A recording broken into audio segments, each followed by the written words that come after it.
This is a 1991 Nissan Figaro, and it's weird and quirky to say the least.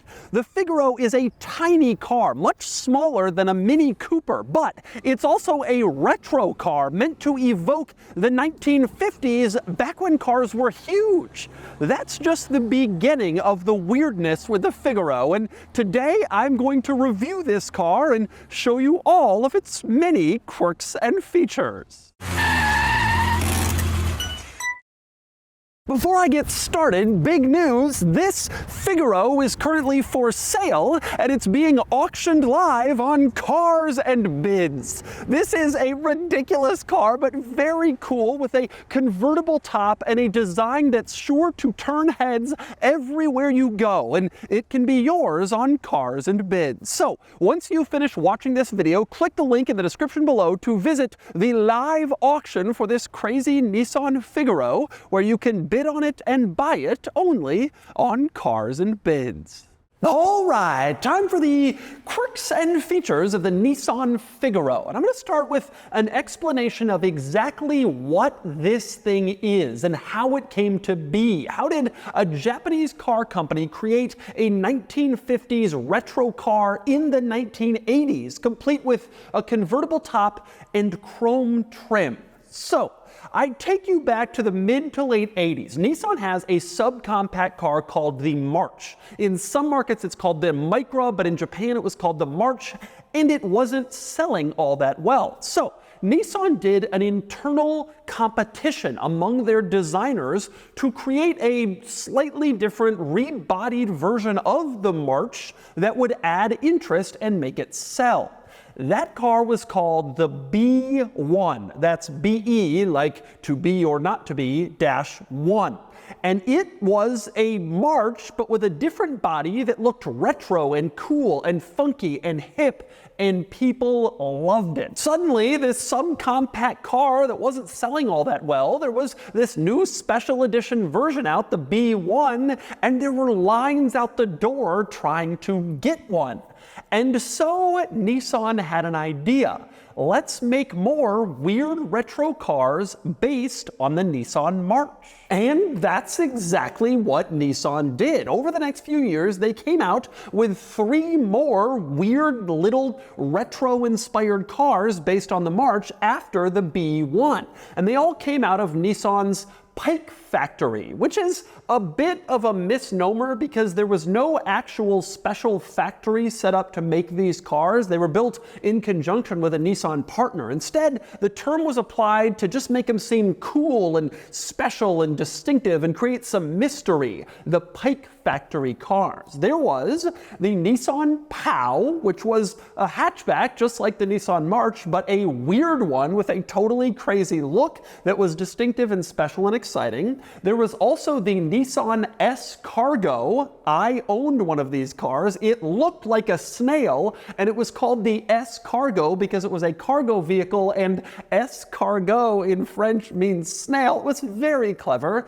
and very wonderful, and I loved mine. But by far the most desirable, most exciting, and best known Pike factory car is this one, the Figaro, which came out last after all the others. Now, the Figaro was the only convertible Pike factory car, and it was probably the most exaggerated of the retro designs. It was very special, and it was a huge hit when it was announced. Nissan only planned to make 8,000 units of the Figaro, but demand was so significant that they ended up building another 12,000 units for a total of 20,000. And even then, it was so popular they had to create a lottery system to decide who was given the opportunity to buy a Figaro. It was a huge hit in Japan in the late 80s. Now, there are a lot of fantastic quirks about the bizarre and wacky Figaro, and I'm going to cover them all in this video, but one of my very favorite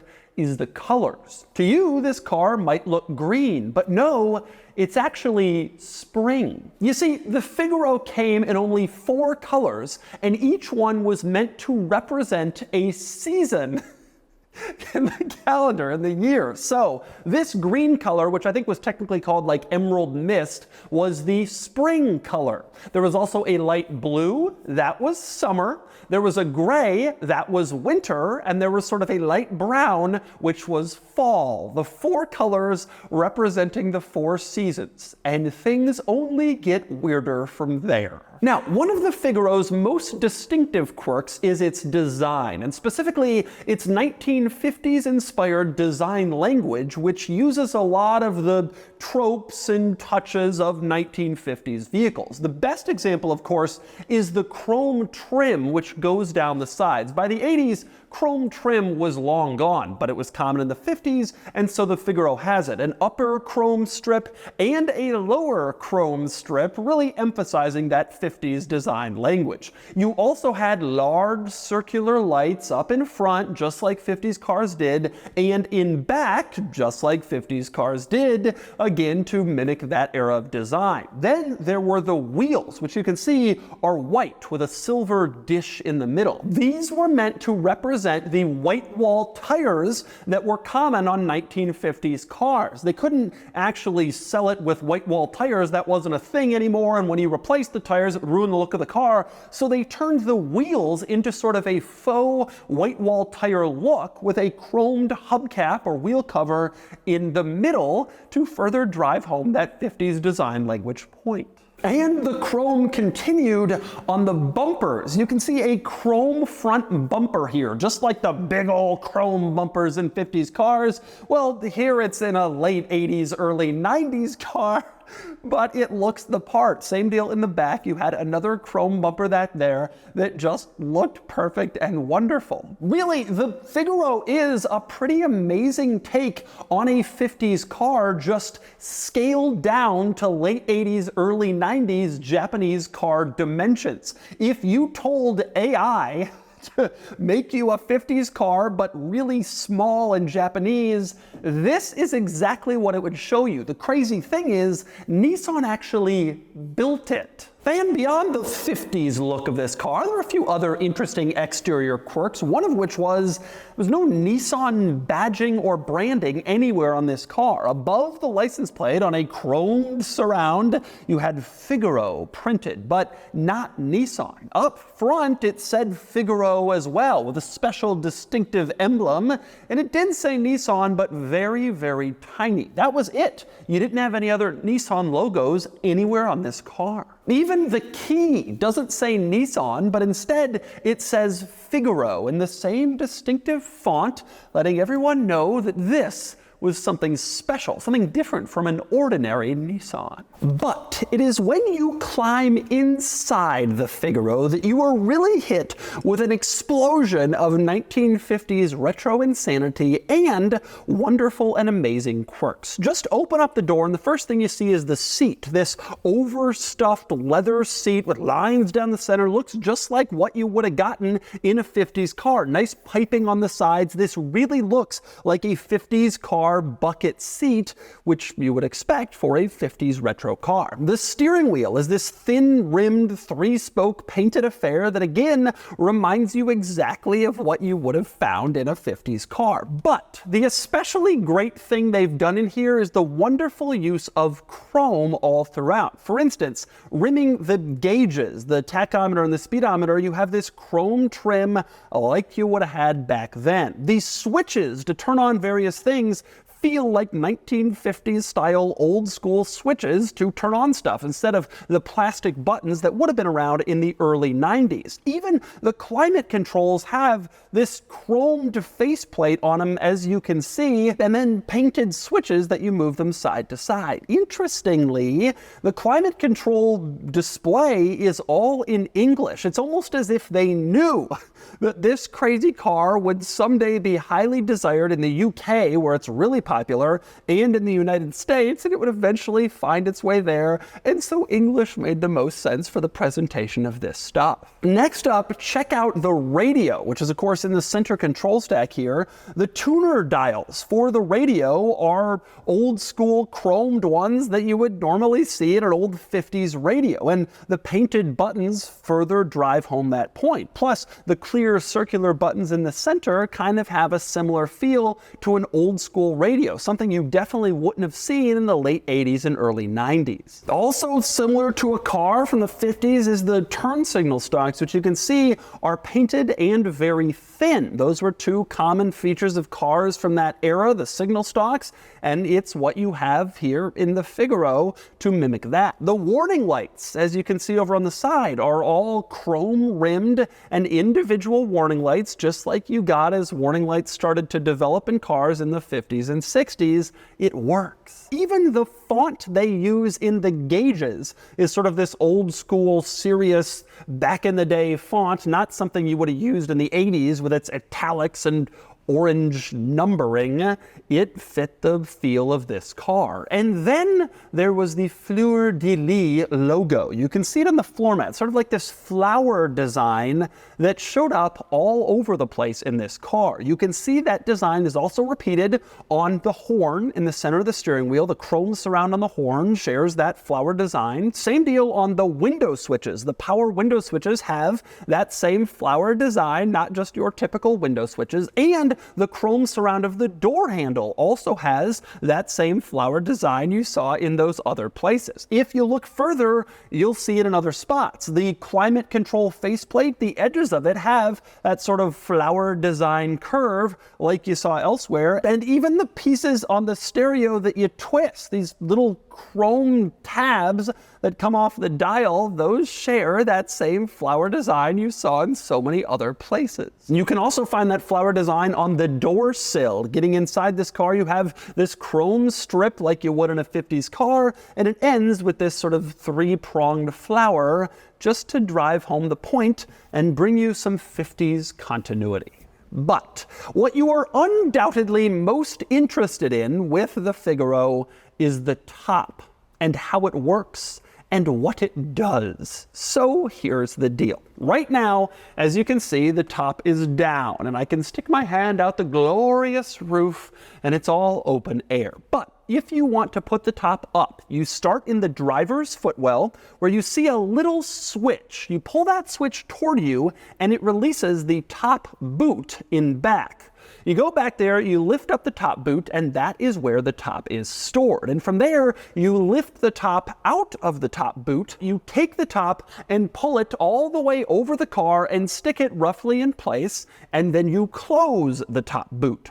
Then you get back inside the car and latch it down manually. Now, this is a multi-step process that is a little bit annoying, and it requires you to get out of the car. And it's the same deal when you put the top back down. You have to first unlatch the top boot in the driver's footwell with that switch. Then you go back there, open up the top boot. You make sure the top has been unlatched in the interior already. Then you push it back, and then you kind of stuff it down into the top boot until it's all the way in place, and then you close it down. It's an annoying process that requires you to pull a switch, manually unlatch the roof, send it back, get out of the car, open the top boot, put the top in and close it. It's a long process, and so it's a little bit annoying. But the benefit is that when the top goes down, it isn't just sitting back there bunched up looking ugly. It's actually inside the top boot, and so the lines of the car are preserved. The ridiculous style of the car stays the same. And that's a pretty cool benefit. The real drawback of the convertible top in this car, though, is that even when the roof is down and you're in convertible mode, the roof rails on the side, all of the sides of the car are still in place. Now, this was also a 1950s design feature. It's meant to mimic the Citroën 2CV, the Fiat 500. Both of those cars had big roofs that could fold back and the sides would stay in place, but it doesn't feel as convertible-y as maybe you would want. Still, that's how the top works in the Figaro. And by the way, it's worth pointing out that when you put the roof down, there is one additional step that you have to do that you don't do when you put it back up. Specifically, you have to snap this leather piece into place. Now, technically you don't have to do this. It's more cosmetic than anything, but the car does look best with the leather snapped in. And if it does start raining with the roof down, you don't want water to get in there, so it keeps like debris out of the top boot area. But that's the convertible top procedure in the Nissan Figaro. But there are still more Figaro quirks to cover. Let's start with the back seat, which, yes, exists. It is tremendously tiny. It loses the 50s overstuffed style of the front seats, but it's there if you absolutely need it for a chinchilla. That's the back seat. It's really small, although there is infinite headroom with the roof down, so I guess there's that benefit. Now, the other interesting thing about the Figaro is it has a trunk. The top boot takes up 2/3 of the rear of the car, and the trunk is given only the last third, but it does exist. To open it up, you stick the key in, you twist, and then it lifts upwards, much like the engine cover in a Volkswagen Beetle or other rear-engine cars from this era. It's also kind of a 50s throwback if you think about it, but you lift it up and you can see there's space in there. There's also a spare tire in there, so there's not that much space, and it's not exactly carpeted, and it's not exactly easy to get to because you gotta lift this up, and then there's a prop that you can stick in place, but even then, you gotta reach all the way down to get your stuff. It's not exactly designed to be as practical as possible, but then again, you do have extra storage in the rear seats since they cannot be used by human beings. And finally, we move under the hood in the Figaro, which is front hinged. You open it up this way, and it reveals the massive powertrain. Specifically, a turbocharged 1-liter 4-cylinder engine that makes about 75 horsepower and 75 pound-feet of torque. This is where the car significantly differs from 1950s vehicles in the sense that it is such a small engine, although the total amount of power is not all that different. Nor is the acceleration when you think about it. But that's the powertrain in the Figaro. Now, all Figaro models were front-wheel drive, and all Figaro models had an automatic transmission. The Figaro was never made with a manual. This was also true of the Nissan S-Cargo, the other really cool Pike factory car. They were automatic only, but the B1 and the POW were available with automatic or manual transmission, so if you wanted to row your own gears in a Pike factory car, you had to get one of those. You couldn't do it here. Instead, 75 horses and an automatic. This wasn't made for driving thrills, but it's still a thrilling car. All right, driving the Nissan Figaro, and what a ridiculous car it is. You can see I have the roof open or off. I'm not sure the correct terminology, but it is a wonderful, magical open air experience. As you can imagine, especially if you've been following my channel for a while, I love this car. I owned a different Pike factory car myself. I had an S-Cargo. To me, the S-Cargo is the most interesting of the Pike factory cars, but there is absolutely no doubt that the Figaro is the most desirable on the market. They sell for the most money, they have the highest demand because it's a convertible, and because to a lot of people the Figaro looks the coolest. It certainly had the most effort put into it to make it different and special and unique and exciting.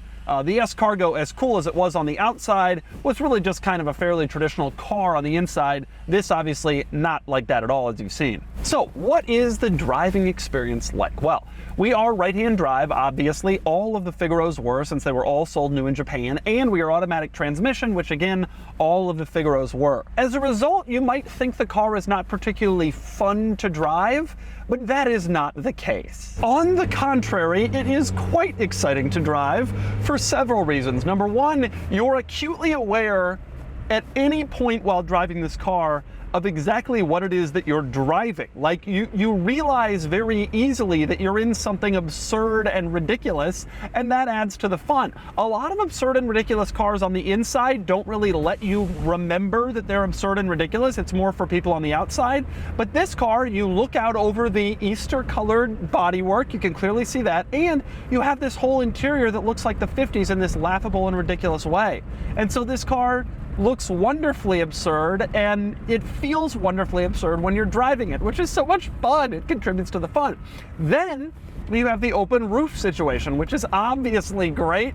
You have a full open roof. Now, I admit it feels a little bit more claustrophobic or closed in than a regular convertible because the sides kind of here stay in place, which is a little bit disappointing. But the benefit of this is, for them, obviously cheaper manufacturing, which meant a cheaper price when the car was sold new. And I'm sure there's a safety benefit of having this stuff still here, and it does keep you a little less windy. So, but you do get a full experience of a convertible in terms of like the feel and the wind, especially as you turn around and look around. It's just a really cool thing. Now, from a pure driving experience perspective, this car, of course, is not particularly engaging or exciting. That's not really the point of this car, though. It's fine in terms of acceleration, drivability. It keeps up with traffic, no problem. Like, it's not too slow. It's not too little that you're worried about dying when you drive around. I'm behind a Yaris. It doesn't feel considerably smaller than that. It is, but it doesn't feel, it's not like I'm riding a bicycle here or in a smart crossblade.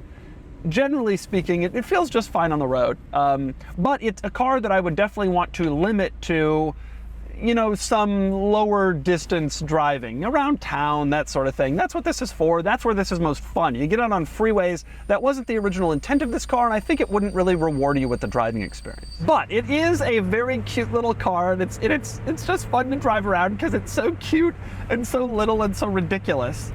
Even though it may not be actually enjoyable to drive in the traditional sense.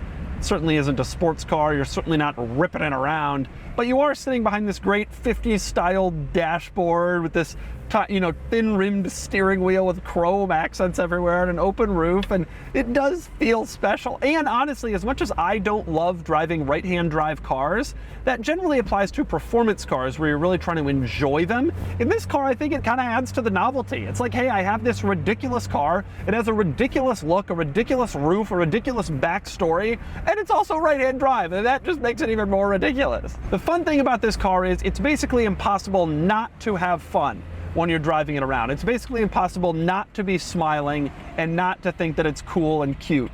And I love cars like that. It may not be the same way of you know, have fun as my Countach. It's the same deal in the Countach. You get in that car, it's impossible not to have fun. This is the same, just comes at it from a totally different angle. But at the end of the day, the smile on your face is still like the same, and it still makes you happy to drive. And I love that. I love cars that just make you happy. And this is definitely one of them. What a ridiculous little creature. And so that's the Nissan Figaro. I love this thing. It is hilarious and cute and weird and quirky and bizarre, and I have always wanted to review one, and I'm so glad I did. And now you can buy this one on Cars and Bids. And now it's time to give the Figaro a DougScore. And the DougScore is here, 45 out of 100, which places the Figaro here against some sort of similar cars. The Figaro does well in this company, even though the AZ1 and Cappuccino are much more driver-focused. The Figaro isn't as fun to drive as those cars, but it's way more comfortable, and it's still as much of a joy, just in a totally different way.